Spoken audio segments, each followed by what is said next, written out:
তো আজকের এই গল্পটা ছিল আসলে একটি বাংলাদেশে ঘটে যাওয়া একটা ঘটনা। একসময় বাংলাদেশের কোনো এক শান্ত সুনিবিড় গ্রাম ছিল, যার নাম ছিল হরিপুর। সেখানে মানুষের জীবন চলতো প্রকৃতির ছন্দে, আর সেই গ্রামে বাস করতো এক যুবক অবিনাশ।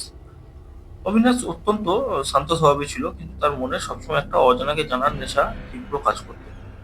এই নেশাই তাকে একদিন এমন এক পরিস্থিতির মুখোমুখি দাঁড় করালো, যা সে কোনোদিন কল্পনাও করতে পারেনি। তো তাদের গ্রামে একটা ছিল পুরোনো আমবাগান, যাকে সবাই ভুতুড়ে আমবাগান বলে ডাকতো। কারণ গ্রামের বয়স্করা বলতো সেই বাগানের ঠিক মাঝখানে প্রাচীন যে বটগাছটি আছে, সেখানে একটা অতৃপ্ত আত্মা বাস করে। তো সেই জন্য সেই গাছের আশেপাশে কেউ দিনে দুপুরেও যেতে চায় না।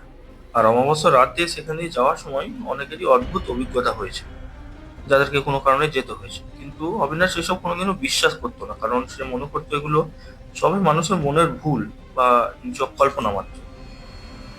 একদিন হয়েছে কি, শ্রাবণ মাসের এক ঘন অন্ধকার রাতে যখন বাইরে অর্ধেক বৃষ্টি হচ্ছে আর বিদ্যুৎ চমকাচ্ছে, তো ঠিক সে সময়ই অবিনাশের এক পরম বন্ধু সুধাময় খুব অসুস্থ হয়ে পড়ে এবং তার জন্য জরুরি ওষুধের প্রয়োজন হয়।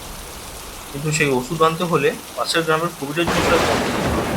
এর পত্রেই সেই অভিশপ্ত আমবাগানের পাশ দিয়ে গিয়েছে। বন্ধুর বিপদে অবিনাশ আর দ্বিধা না করে হাতে একটা পুরনো লণ্ঠন আর ছাতা নিয়ে বেরিয়ে পড়লো অন্ধকার রাস্তায়, যেখানে চারপাশ ছিল নিঝুম। আর শুধু ঝিঝি পোকার ডাক শোনা যাচ্ছিল, যা রাতের স্তব্ধতাকেও আরো ভয়ঙ্কর করে তুলছিল।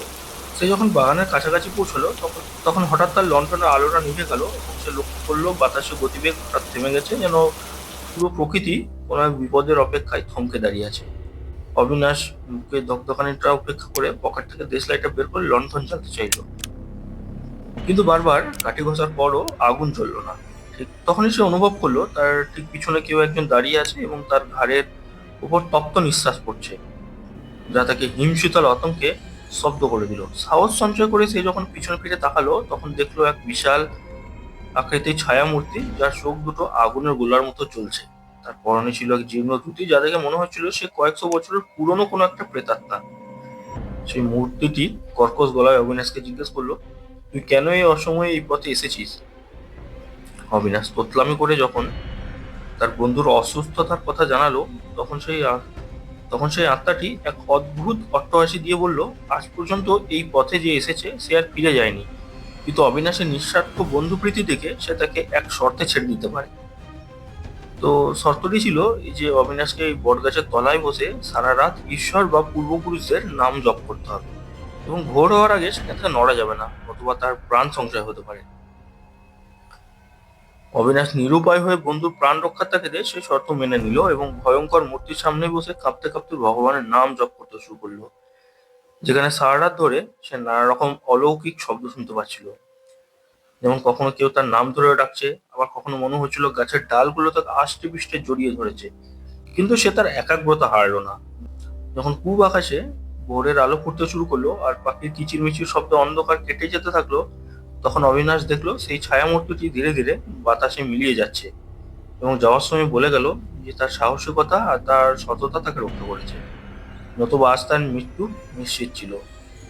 অবিনাশ তড়িঘড়ি করে ওষুধ নিয়ে সুদাময়ের বাড়িতে যখন পৌঁছালো, তখন সে জানতে পারলো সুদাময় অলৌকিকভাবে সুস্থ হয়ে উঠেছে, যেন কোনো এক দৈব শক্তি তাকে সারিয়ে তুলেছে। সেই ঘটনার পর থেকে অবিনাশ আর কোনোদিন অলৌকিক শক্তিকে অস্বীকার করেন, এবং হরিপুরে সেই আমবাগানের পাশ দিয়ে যাওয়ার সময় আজও গ্রামের মানুষ ফিসফিস করে অবিনাশের সেই সাহসিকতার গল্প বলে, যা মানুষের মনে আজও ভয় আর ভক্তির এক সংমিশ্রণ তৈরি করে রেখেছে। অবিনাশ পরবর্তী জীবনে অনেক সফল হয়েছিল, কিন্তু সেই রাতের সেই রক্ত জল করা অভিজ্ঞতা তার স্মৃতিতে চিরকাল সতেজ ছিল, যা তাকে শিখিয়েছে এই পৃথিবীতে এমন কিছু আছে যা বিজ্ঞানের ধরাছোঁয়ার বাইরে। তার শ্রদ্ধা আর বিশ্বাস নিয়ে চললে যে কোনো বিপদ থেকেই মুক্তি পাওয়া সম্ভব। তো এইভাবে শেষ হলো হরিপুর গ্রামের সেই বিখ্যাত ভূতুড়ি কাহিনী। তো গল্পটি ভালো লাগলে সবাই লাইক করবেন, কমেন্ট করবেন আর বন্ধুদের সঙ্গে শেয়ার করবেন, আর অবশ্যই অবশ্যই অবশ্যই চ্যানেলটিকে সাবস্ক্রাইব করবেন।